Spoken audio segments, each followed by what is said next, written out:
So we're going to talk about this relatively new idea about coherent matter waves and how it connects to some of the phenomena we deal with here at the SSE, what's sometimes called anomalous phenomena. And I want to see if we can find an underlying pattern to it, kind of underlying set of ideas that actually kind of brings it together to show us that we may be dealing with the same phenomena here rather than separate phenomena. This is a topic I've been studying for about a year in this context, but actually, obviously, it goes back a little further than that. My previous presentation to the SSC was about multiverse ideas and different interpretations of quantum mechanics. And this kind of is related, as we'll see. So what we want to look at is, are there hidden events within science such that we only see certain mainstream perspectives and ignore alternative approaches that could shed a lot of light on the data that we see? I mean, this is obviously a major theme of the SSE itself. I believe it's why it was started by the founders many years ago. And it's something that sociologist Ron Westrom has given us some lectures about. Ron has talked about hidden events within society. Now, hidden events are events that are widely experienced but seldom discussed. And so even though people are experiencing them, we don't really talk about it very much. And I think we can find this happening within science itself with these topics I'm about to show you. And Larry Dossey has called this the shadow side of science, which means that even though science presents itself as a sort of logically driven, empirical, data-oriented enterprise, there's a lot of pressure within science to stick with the picture, to stick with the mainstream. And we're going to see some really shocking and some unfortunate examples here, but it's okay. We'll see how it kind of turns out over the years. So let's go ahead and take a look at some of these hidden events. As I mentioned in the Education Day last Saturday, the UAP task force, which issued its report from the Pentagon about UFOs, as they refer to them now, UAPs, unidentified aerial phenomena, identified a barrier to understanding the UAP phenomena, which really resonated with me as a sociologist. They first and foremost said sociocultural stigmas prevent us from learning more about the UAP phenomena. And we're going to see how this applies to the cold fusion topic in a second. So it's not just a question of data. Often when we have discussions with scientists, they'll say, well, it's really a question of the data. But there's also the willingness to look at data that challenges your point of view. And in the case of the UFO UAP phenomena, we won't go into it too much here because we talked about it on Saturday, but there are a lot of barriers to people reporting these sorts of experiences, especially within the military, within the Air Force, within the Navy. And there seems to be an effort within the government right now to turn that around. There's a realization that went too far in the skeptical, or some people will say pseudo-skeptical direction, where no one says anything because they're afraid it's going to affect their career, their reputation, their status within the military, things like that. So people have been mum. You know, pilots seldom talk about sightings they see from their cockpits because unless the policy is changed, even civilian pilots have to undergo psychiatric evaluations for reporting UAPs. You see something, you photograph it, and all of a sudden you have to go through all this hassle. So people don't say anything. Well, for those of us involved in science, this is a huge challenge. How are we going to find out what's going on if we don't have access to data, and if the witnesses don't come forward to these phenomena? So how did I get involved with this topic that I'm about to show you? It really started with crop circles. In 2007, I was invited to be the keynote speaker at the SSE event in Michigan. Roger Nelson had been on our crop circle tour. This is something I had been involved in looking at, as an open-minded scientist since the late 90s, since I got involved with remote viewing. And we found a lot of camera and battery and electronic anomalies around the crop circle phenomena, not getting into a discussion of how they were made, just any old crop circle you'd go around in England and find one that looked like this, 1999 Devil's Den, you would see battery and camera failure. Let me play, see if I can play you this video. The GPS has just gone wrong, basically, and the screen has gone, look at this, sort of pixelation. Like it's been pushed or something. That's really classic. The last time I had this, my batteries got red hot. It's not good batteries. That's flat the pancake.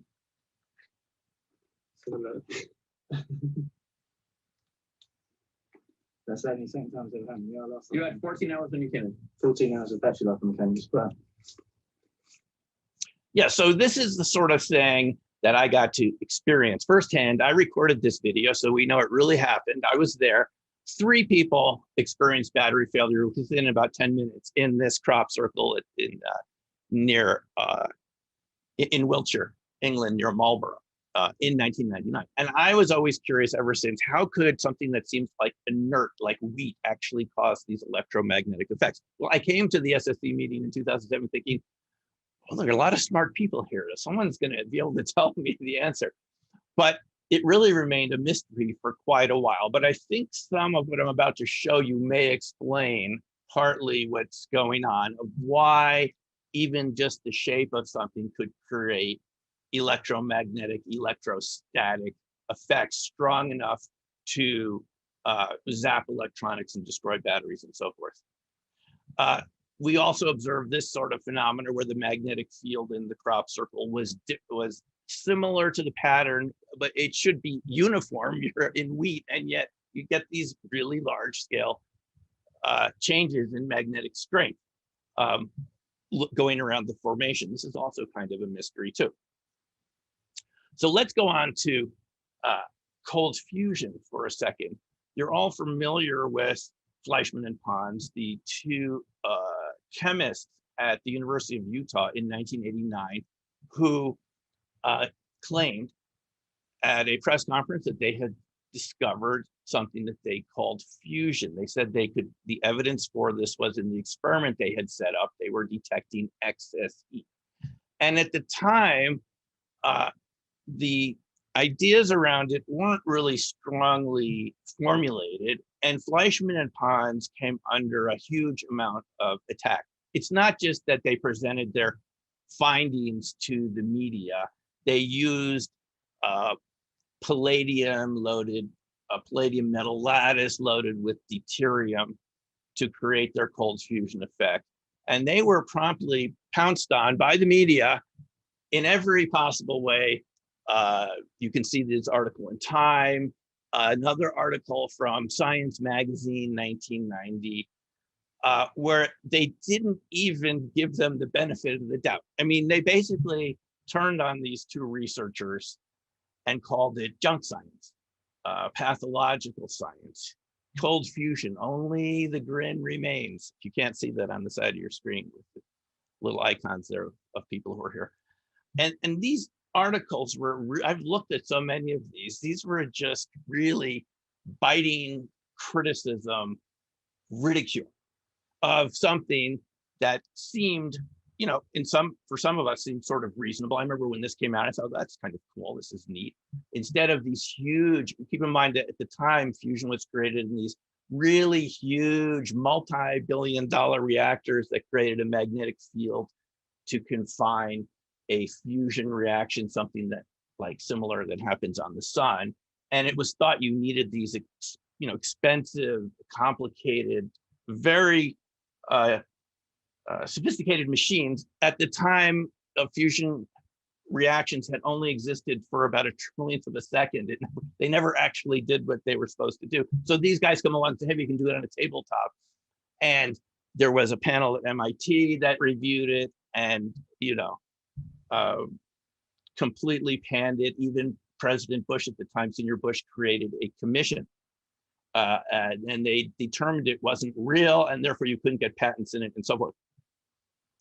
However, I believe it was in 2015 in San Francisco. Someone can correct me if I'm wrong about the year. Dr. Vittorio Violante came from Italy. He was the keynote speaker. He was the lead scientist for Italy's ENEA. And he told us cold fusion was, in fact, a real process. It was real. It wasn't easy to produce. It was a finicky process. And sometimes over at the ENEA, it would take them 2 weeks to get the reaction going. He said the other labs that had tried to reproduce it, like MIT and others that failed, hadn't used the right grain size in the palladium, and that you had to dope the palladium. It couldn't be pure palladium. A lot of these labs just got pure palladium from wherever they ordered the materials from. You had to dope it with impurities because it was a resonance reaction, and they had gotten it to work, and cold fusion was in fact real. So that was a very interesting lecture too. John O'Meara Bacchus, I've talked to some of you who were at the SSC meeting when he showed up in the 1990s. He was considered one of the preeminent electrochemists in the world. And I was fortunate enough to come across his book a couple of years ago, The New Paradigm, to really hear his story. But basically, he attempted to reproduce Fleischmann in ponds, and he got traces of tritium in the water. And at the time, because all the mainstream scientific institutions had come out and said that this was not real, he was accused of fraud. A tribunal was set up within his department to put him on trial. He had to hire an attorney. They accused him of spiking the water with tritium, that he didn't get this naturally, that his grad student must have come in at night and dumped tritium into the water. Tritium is one of the side effects of what's then at the time called cold fusion. We now call it LEN, or low energy nuclear reaction. But the tritium, it was later found, you couldn't reproduce it by just dumping tritium in the water. That had a totally different signature. So the charges were dropped. But he later went on to argue something that we'll see in a second, that the cold fusion LENR process creates nuclear transmutation, something that even Newton tried to do, and we've been told isn't real. But he was able to show that you had chemical elements transmuted into other elements. And for this, another committee was created to try to strip him of his professorship at Texas A&M. Can you imagine that? And he had to go through a whole nother process. Eventually, they stopped trying to do this.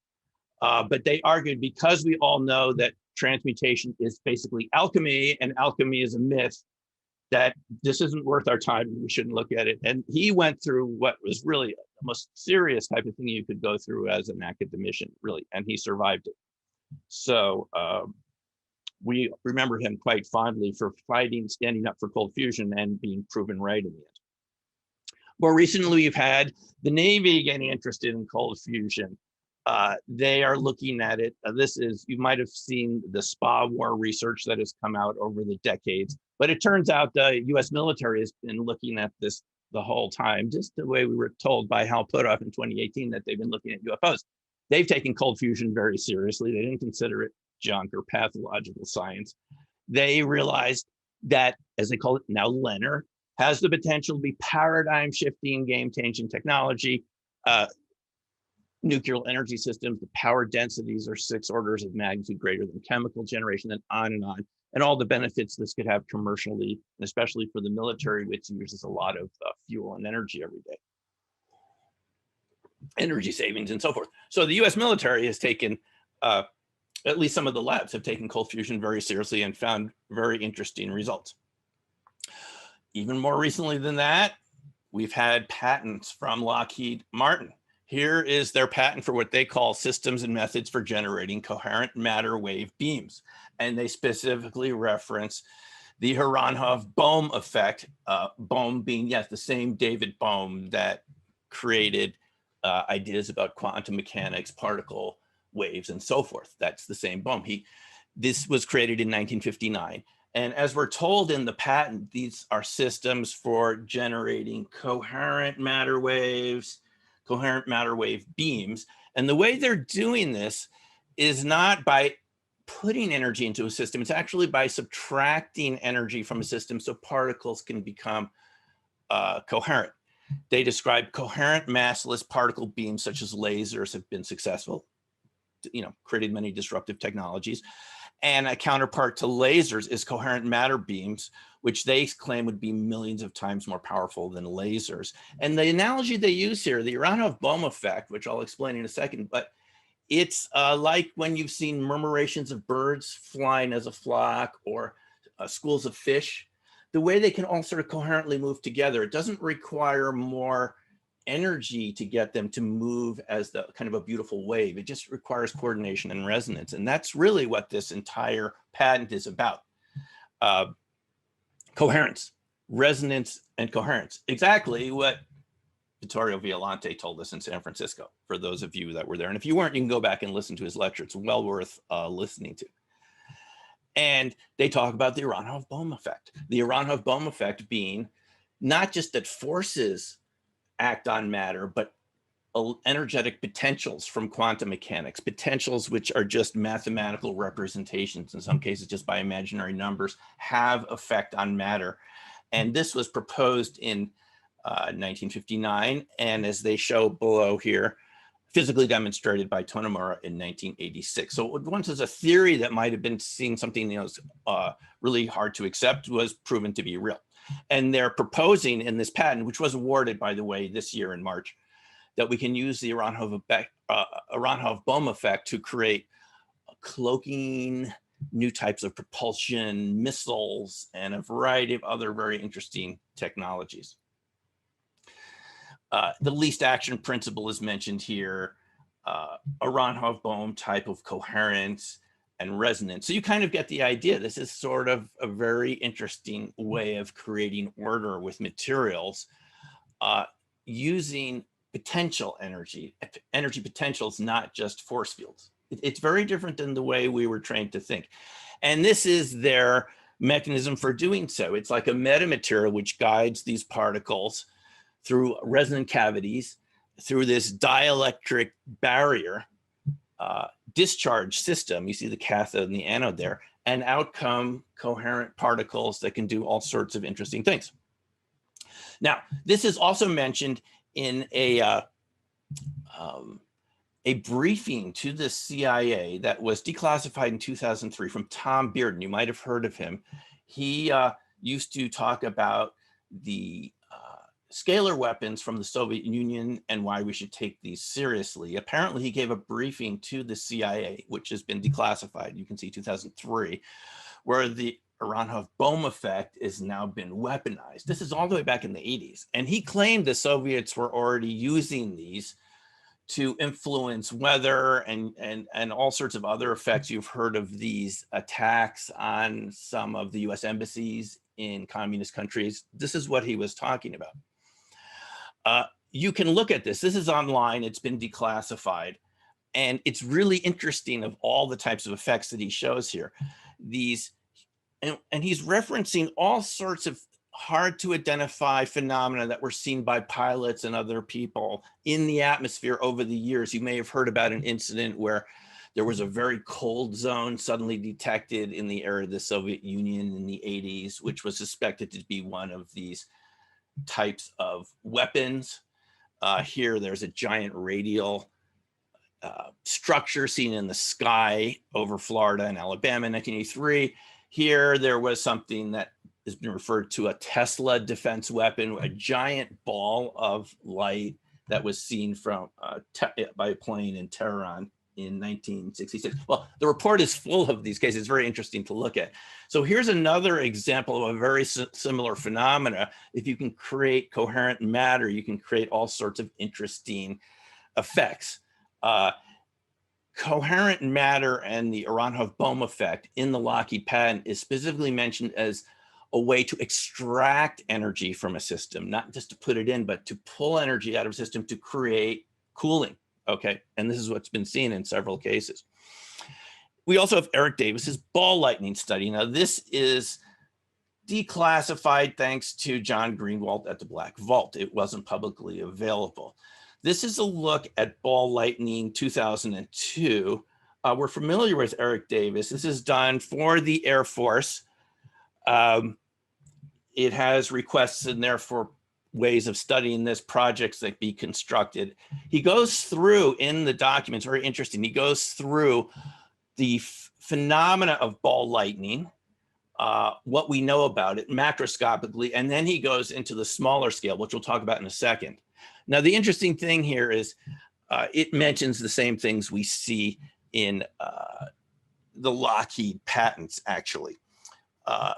Electromagnetic vortex, plasmoids, kind of coherent, electrical particles sustained by quantum vacuum energy, Uranov-Bohm effect. But then all of a sudden we come across a classification code, Title 10, Section 130, which I looked up and is actually related to the military's legal right to withhold information that has military and space applications. So it talks about some program that the Air Force funded in the 50s and 60s, but it doesn't tell us what it is. Unfortunately, half the document looks like this. So even though this started off to be a good read, on page 30 or so, it just turns into pages where it's completely redacted from Title 10, Section 130 classification protocols. So we don't know what the rest of the document is about, but we can assume that this might have something to do, since it's the Air Force, with propulsion and anti-gravity. After all, the Lockheed patent specifically mentions propulsion systems, and we know that's what the Air Force is interested in. I'll show you another section in a second where we see some Air Force funding. So what I'm trying to show you here is something very interesting. On a public level, we were told that these technologies were just not real. They were pathological science, junk science, so forth. And yet we see all these military patents, applications, and classification codes. So it's really the situation we're in with a lot of these technologies. It's publicly displayed and it's publicly discussed as something that isn't real and should be laughed at, but under the surface, we can see the government takes it very seriously. Now, we appreciate what Eric Davis has done to bring forward a lot of this information recently with UFOs, but I have to say early on in this paper, he refers to many theories of ball lightning as rubbish science. And it's rubbish science here in 2002. I don't like that phrase, but Lockheed Martin gets a patent for it applies for patent for it in 2011, Uranov-Bohm effect, because Davis says it's all theory and there's no evidence. Well, it can take a while to get evidence for some of these theories, as we saw in this case. So what's rubbish science in one decade is patentable in the next, as we can see here. So what is coherent matter? When we're talking about coherent matter with relationship to ball lightning or cold fusion, because it's really all the same thing, we're talking about, rather than electrons having each their own frequency and different temperatures and kind of being discoherent and moving around in their own ways as they do with typical electrical currents, we're talking about creating monochromatic particles. And that means they all have the same frequency and the same temperature. As you saw in the Lockheed Martin little device they created, you can create devices and little metamaterials, materials that have special properties to transform matter. If we have them all at the same frequency and the same temperature, they become like that flock of birds, the murmuration or the school of fish. They kind of move as a wave, a coherent wave. So it's not adding more energy, it's actually creating a system where you take energy out of the collection of particles so they're all kind of the same, and it becomes something like what's been referred to as a Bose-Einstein condensate. The Bose-Einstein condensate was discovered, by the way, just down the road here at NIST, and that's only at low temperatures. The advantage of these systems that we're talking about is it's at room temperature, not just at the low temperatures you need with Bose-Einstein condensates. Room temperature Bose-Einstein condensates. Now, the Uranov-Bohm effect, as I mentioned a few minutes ago, is this really kind of spooky effect. New Scientist considered it one of the 7 wonders of quantum mechanics in 2010 in their article. But it's basically where you have this reciprocal space of energy potentials, which really affect matter. If you take a particle and you move it around a completely shielded magnetic field, a solenoid as it's called, that particle will be affected by that field, even though there's zero magnetism or electricity in the field. If you measure it, it's zero. It's completely shielded, but the and there's different interpretations of this, but just the potentials that you find in the math equations affect the phase of the particle. It's a geometrical effect. It's a function of geometry of the way the particle moves around the solenoid. It just is kind of a slow speed. It begins to get some of the phase information from the particles that are completely shielded, completely through quantum mechanics with no classical forces whatsoever. And it's spooky, but it's absolutely real. And it's what creates some of the magic we see in, as I'm going to show you in a second, in ball lightning and in microball lightning. It's a resonance effect, basically. That's what we're talking about here. Again, what Vittorio Violante told us in his lecture. Now, we're all familiar with the work of Nikola Tesla, and I'm sure you're aware that this photo is actually a composite, but he liked it. It showed him sitting there with his Tesla coils zapping, creating energy and so forth. But the main thing here is Tesla created balls of light. They were about, an inch and a half. They lasted for a few seconds.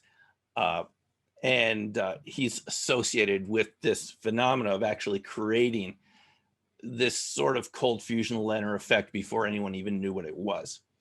John Hutchison, the Canadian inventor, attempted to reproduce Tesla's findings, and he was able to create these so-called Hutchison metal fractures, where at room temperatures, he was able to do this with metal bars.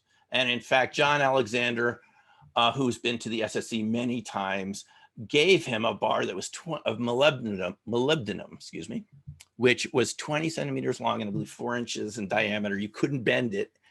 Hutchison was able to bend it with his recreation of Tesla's technology, a Tesla coil and some other technology. This is all done at room temperature. This is what we're talking about, folks. This is the power of this sort of ball lightning effect. Now, ball lightning, I'll show you some examples. It's this sort of ephemeral balls of light that have been seen around thunderstorms. They've been seen in different, different settings, and it's always been very mysterious and hard to understand. That's why Davis sort of did his study for the Air Force. So what exactly are we talking about here? But the interesting thing about ball lightning is it's not hot, it's room temperature. And it does this to metal samples. Look at this coin embedded in a metal sample from room temperature technology, okay? I'll show you in a second what is doing this. Kenneth Shoulders was someone that was really sent in to figure out how John Hutchison was doing this. And in the 1980s, he created this idea of exotic vacuum objects, micro ball lightning, tiny little electrical charges that come together in a coherent ball and tunnel through materials. And he wrote a book about it, which is kind of technical, but interesting to read. He worked with Hal Puthoff and Bill Church, and he called his book EV, A Tale of Discovery. You can find it online. There were different names for this phenomena. At the time, he called it electron validium, strong electrons. He later changed it to exotic vacuum objects, charge clusters. It has a different name, but it's really all the same thing. And Kenneth Shoulders was the one who said, it's so easy not to find stuff, you won't even know you didn't find it, right? Because at the time, people were really not completely open to this phenomenon. Winston Bostick was another person in the 50s that experimented with micro ball lightning. He called them plasmoids, and he said they seem a lot like linear universes. The New York Times had a story about him in the 50s, which you can find, where it says, mini universes created in a test tube. You can see what they look like on the left. Bostick worked for, I think it was either the Department of Energy, one of the US government agencies, to try to find peaceful uses of nuclear fusion. And he created what he thought would create propulsion that would take us to Mars in 15 or 16 hours, 15 to 20 hours, I believe. And this is what he thought it would do. Physicists create the universe in a test tube. These are these little plasmoids, these exotic vacuum objects that Kenneth Shoulders referred to and studied. We think it's really all the same effect. It's just, different scales and different sizes. Now, the interesting thing about Bostick is he published some articles, and when we looked at if you look at them, you'll see they're funded by the US Air Force. This is what the Air Force was funding in the 50s and 60s was plasma-induced propulsion systems. This seems to be what was redacted in Eric Davis' article on ball lightning. Bostic worked at the Stevens Institute of Technology in, as it was called at the time, in New Jersey. Now, Feynman was once asked about this, Richard Feynman, and you know he had the story about him with the Joseph Papp engine we can talk about in questions and answers. He was very skeptical initially, but he changed his mind. There were some casualties when he pulled that plug out of a wall at a demonstration in UCLA. He thought it was fraud, and he started messing with the machinery, and it blew up. And someone was killed. Several people were wounded. But later on, he said, it's interesting that something like this can be around for 30 years, but because of certain prejudices of what is and what is not significant, continues to be ignored. Okay, so even Richard Feynman accepted that this is a real phenomena. And by the way, I'm getting a lot of the ideas here from, I'll show you in a second, from Bob Greenyer. He has a good YouTube channel. He's very open about all of this, Martin Fleischmann Memorial Project. Here's another patent you may have heard about recently. You've heard about the Navy patents. You've heard about the Tic Tacs and so forth, the Navy encounters on the East and West coasts. This is the Salvatore Pais patents. When you look at it, it's the same thing we've been looking at. He's using, this is just one of the patents that uses lead zirconium tintonate to create a piezoelectric effect and coherent particles. It's doing the same thing that quartz would do, quartz crystals. It's really all the same thing. You're creating coherent matter. There's just many different ways to do it. I don't know if this is really, if you challenge these patents, if this is really legitimate, given that Kenneth Shoulders already discovered all this. It's in his book, Evie, A Tale of Discovery. Just take a look from the 80s, but there you go. So we're not talking about lasers here. We're talking about basers. What would a baser be? Well, like a laser is this, based on light. A baser is based on bosons. We're taking materials and making them bosonic, which means they pair together. Large ball lightning looks like this. If you look on Wikipedia and do some basic research, it's this strange phenomenon. It comes down chimneys into people's rooms. It comes through windows. Now, again, the interesting thing about ball lightning is it can go through a metal surface, this coherent matter as we're describing it here, and it can make the metal seem like putty, as George Eagley described, occurred to someone riding a train in Russia, and they could touch the metal and move it with their fingers. It was room temperature. Molten metal that's room temperature. It's hard to wrap your mind around given our training. Here's all the people that have been involved, some of the people, I should say, that have been involved with ball lightning studies. And we haven't heard, I hadn't heard of most of these people. It's what we're talking about in terms of hidden events within science itself. There's a long lineage of people before Tesla that were looking at ball lightning, and we've forgotten most of them. Some of them were Americans. They did hundreds of studies and gathered data and so forth. So it's a kind of a hidden event, but as we've seen, it's people are interested in patenting it now. It's been called micro ball lightning, what we're about to look at. Small scale ball lightning. Takeaki Matsumoto in Japan, who's been studying this since the 90s, 80s, itonic clusters. Kenneth Shoulders called it exotic vacuum objects, all the same thing. Characteristic of exotic vacuum objects are persistent, they tunnel, they cause these things called strange tracks, transmutation, electronuclear collapse, and they generate these quantum crystals. They sort of look like this as they're tunneling through a surface. They have a little type of mushroom shape. The head part is rotating quite rapidly through a magnetic force. And they kind of tunnel through materials. I'll just show you quickly what they look like from an electron scanning microscope.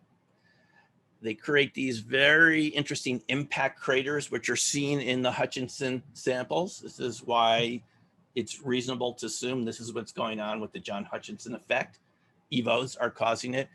If you expose things like copper coins to these EVOs, and there's different ways to do that, you end up with a variety of chemical elements that were not originally in the sample.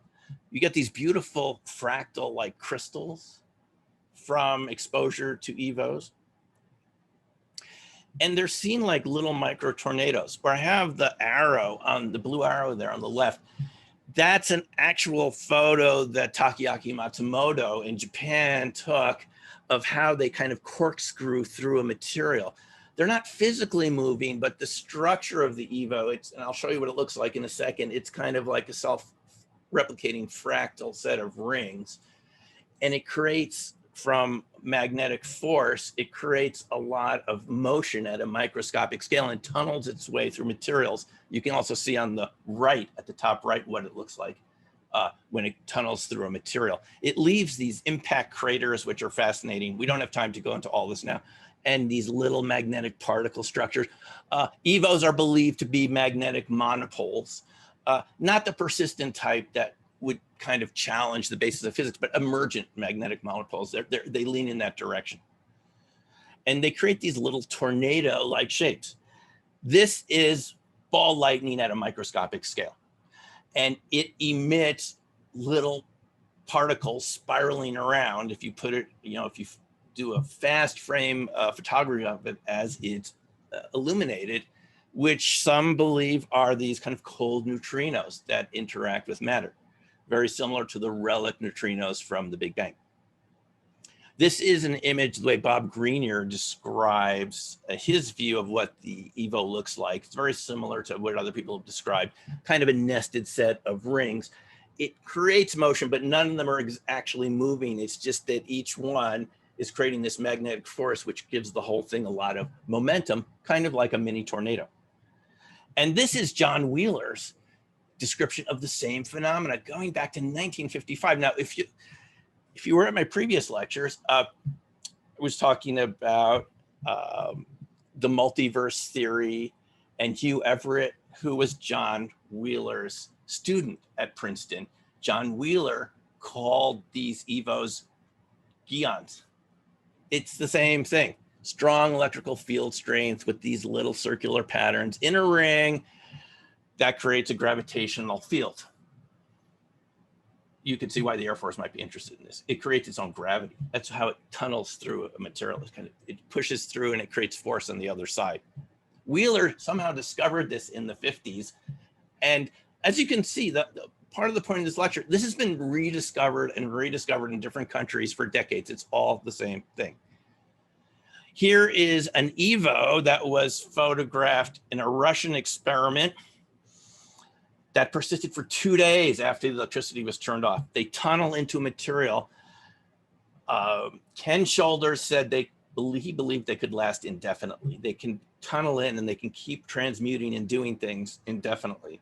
In this case, it turned off after 2 days. This is what the tracks look like of these EVOs. On the top is an experiment that someone who calls themselves Lion in the UK did 2017.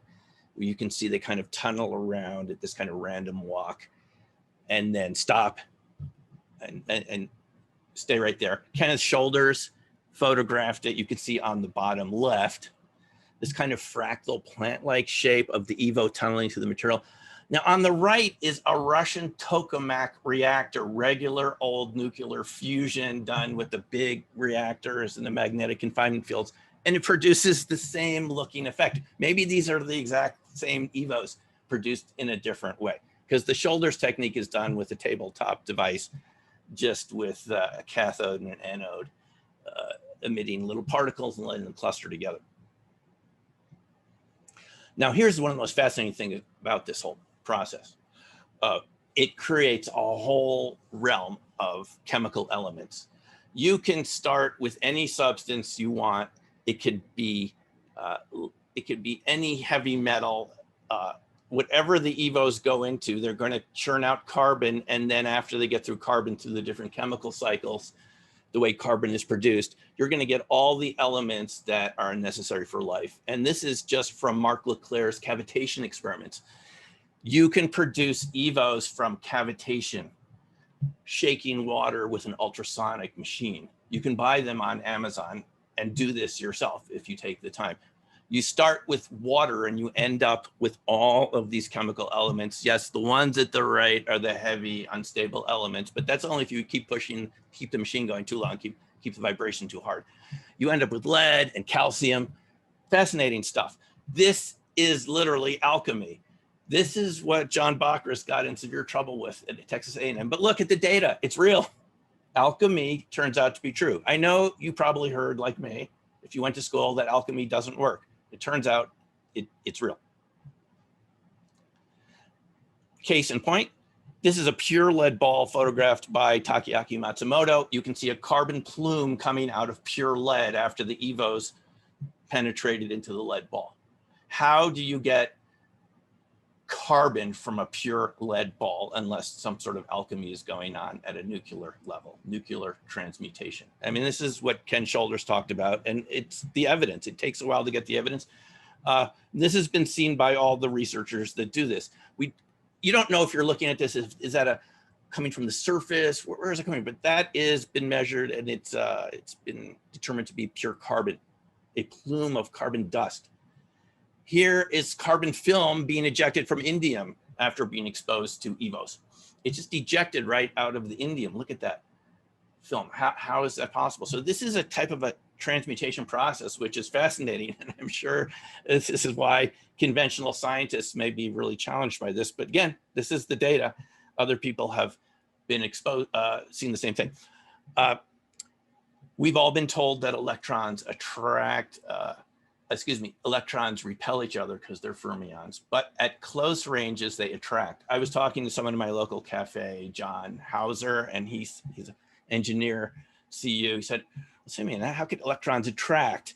They repel each other. That's what we've read in the textbooks, but these results all show that at very close ranges, go back to the Lockheed Martin patent, you can create coherence from these charged particles if you do it in the right way. So at very close ranges, they attract.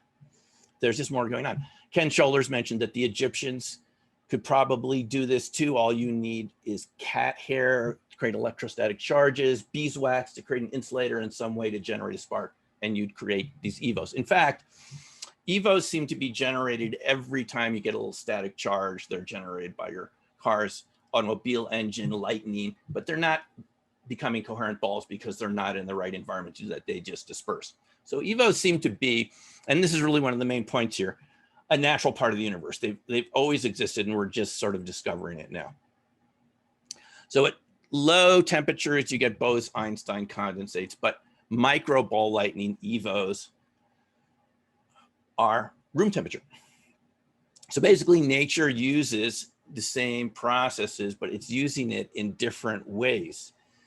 And these EVOs seem to be something that are actually fundamental to life, especially as you can see before from the chemical element chart that you're creating all these chemical elements. This probably could be used to terraform planets. And some have proposed using it to clean up the waste at Fukushima, because if you put it into radioactive substances, it could transmute those to harmless carbon. So there's some real applications. Now, what I want to look at here is how does this apply quickly before we go to questions. So some of the phenomena we've been interested here, that I've been interested in, I'm sure some of you are interested in, like the Hessdalen lights.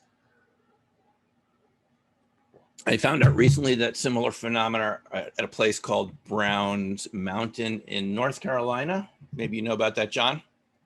The Brown Mountain lights, the Marfa lights in Texas. These are anomalous lights that show up. Some people have thought they were UFOs. From this point of view, these would be naturally occurring EVOs, balls of light, because of the chemical elements in the soil, the silicon and other elements that would, from lightning and other sources, would generate these EVOs spontaneously. At the top right here, you can see one that hit a tree limb and it starts spiraling. So it can interact with matter. It's real enough here that interacts with matter. So perhaps this is an explanation for the Hessdalen lights. In crop circles, this seems to me to be a very logical way to think about what's going on with all the battery and camera failure. I'm happy to do another lecture. I did in 2007 about a lot of what we've seen.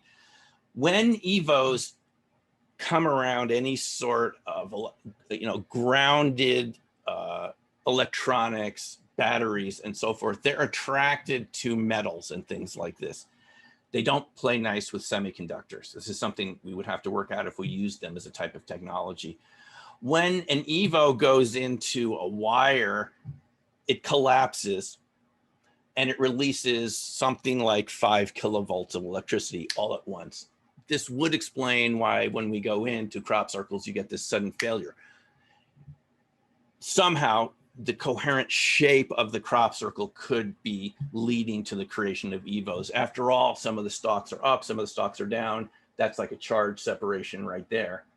And to me, this could be a very good explanation. I mean, this is something that's not only been seen around crop circles, it's been seen around all these Leonard cold fusion experiments. Tesla blew out some transformers. John Hutchison blew out some transformers. Others have blown out transformers around these EVOs. I mentioned the Joseph Papp demonstration at UCLA when Feynman was there.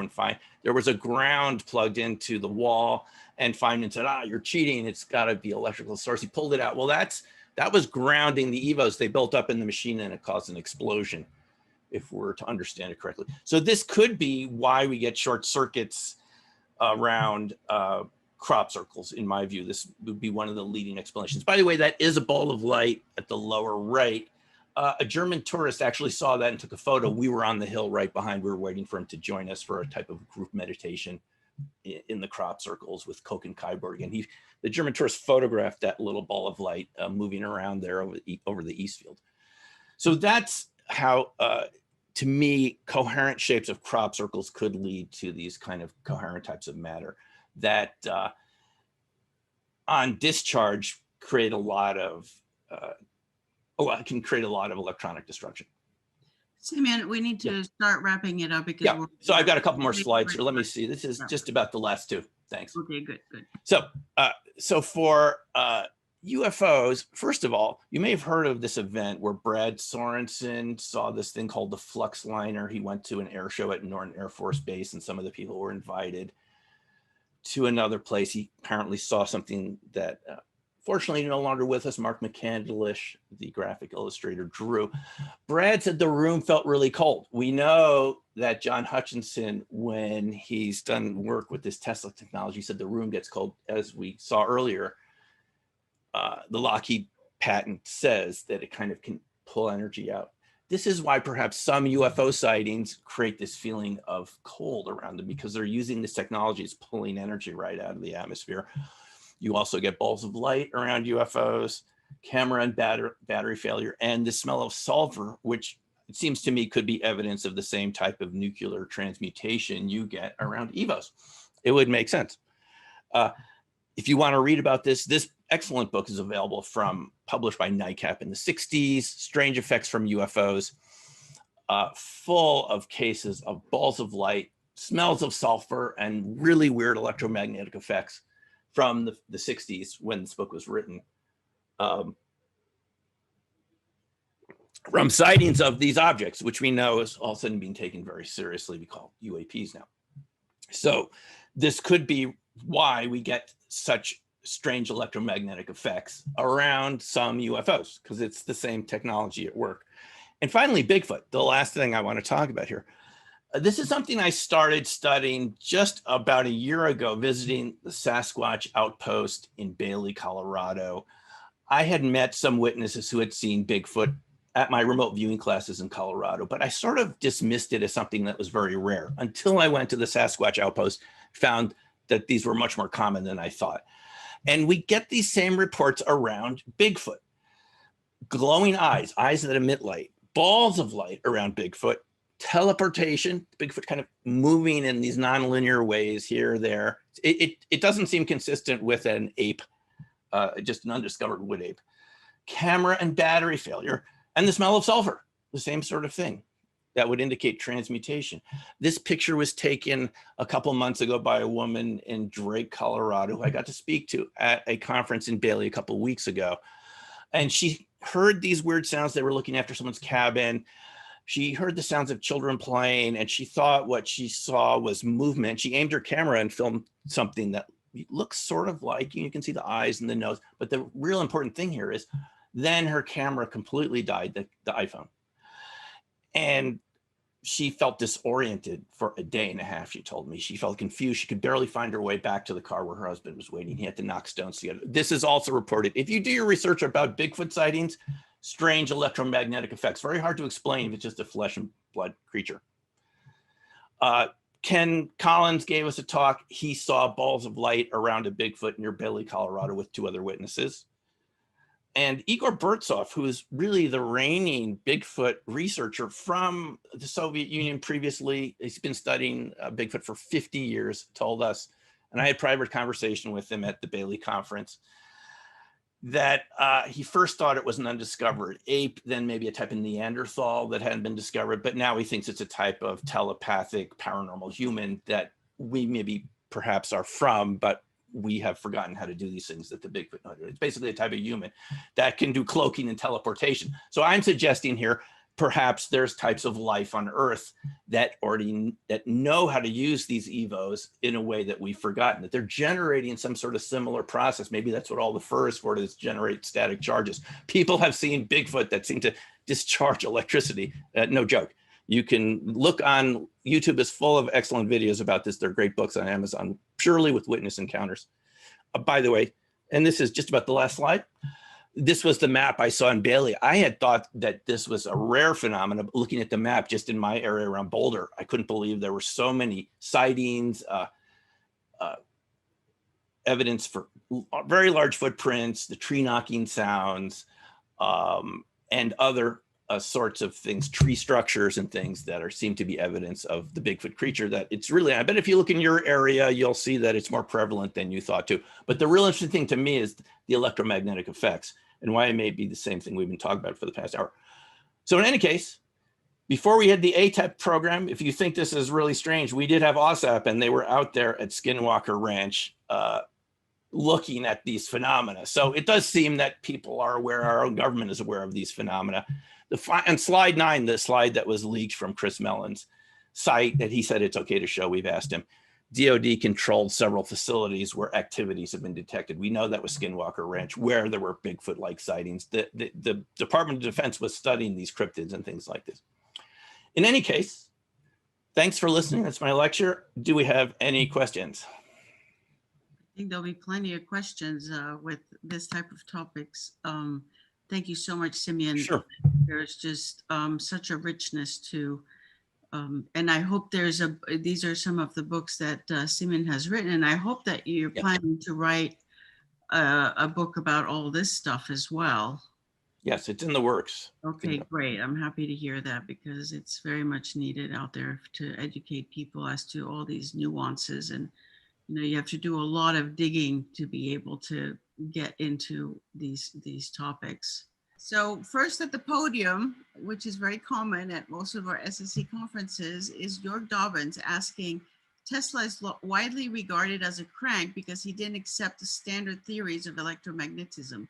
Did Tesla publish any details of the variant theory he worked with? Has anyone tested it?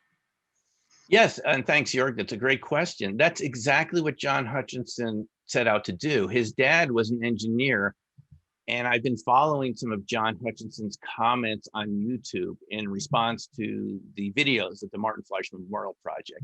And he has been very specific about what pages to look at from Tesla's writings to literally recreate the Tesla technology. So yes, it may have not fit the theories at the time, but I think the evidence shows that it's a real effect, and John Hutchison was able to do it. Because John Hutchison, he said he didn't do this, he just followed Tesla's books. So great question. Okay, William Beatty, why is magnetism called the B field? Because Michael Faraday insisted that vector potential was far more important and central to simple basic electromagnetics. The A field, where magnetism was far less significant to EM theory. Search on Faraday and electronic states. And if anyone wants a PDF copy of Ken Shoulder's book, yeah, I guess William is offering.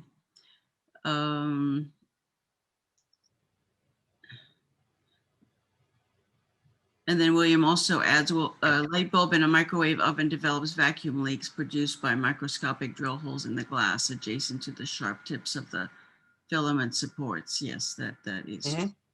So Carol, think of the potential and yet also the damage this could cause to current economic engines. I can see many companies not wanting this out there. it's all about the money. Yeah, and I would point out there's an inventor out there, a very controversial inventor, Andrea Rossi. You might have heard about the ECAT. This is how I discovered all of this. I was looking at the website ECAT World, which is run by a person that just focuses on these topics. And I got to learn more and more about it. Whether the ECAT itself really works or not isn't actually relevant to me anymore, because I mean, the phenomena itself is real. Whether Rossi's actually produced it, he could have, but it seems to me the science is there that it works. That's all I'd say about it. Okay, well, I think that's about it other than comments. Simeon, if you want to download the chat to look at the comments that people made, you're welcome to. I'm happy to. Thank you. Stephen Hall is asking a question. Can you have this tech explain the Havana effect? That's what some people think. Now, I've read different interpretations, but I'm suspicious of Science Magazine's interpretations. They think and just to go to the conventional explanations, they attribute it more to these sort of coherent hysterical reactions that people have. They start having similar reactions to other people, and they don't think there's anything there. On the other side, there are people who claim it's this sort of Tom Bearden type of effect that he talked about, scalar wave technology, you know, creating effects at a distance through this controlled multiple scalar waves that creates this kind of coherent matter. So it could be what we're talking about here. I don't know if we have enough data to really know, but some people think so. Okay, Mark Cruson would like to ask a question. So if you want to come off camera, that will be fine. But what I'll do first is I will conclude the recording of the meeting now. And again, I want to thank you, Simeon, so much. Oh, thank you, Chantal. An outstanding presentation, which, you know, never fails to be quite stimulating and eye-opening. And you're doing. May science always be like that. Yes, may science always be with us. Should be fascinating and challenging. Should challenge us. Yes, thank you.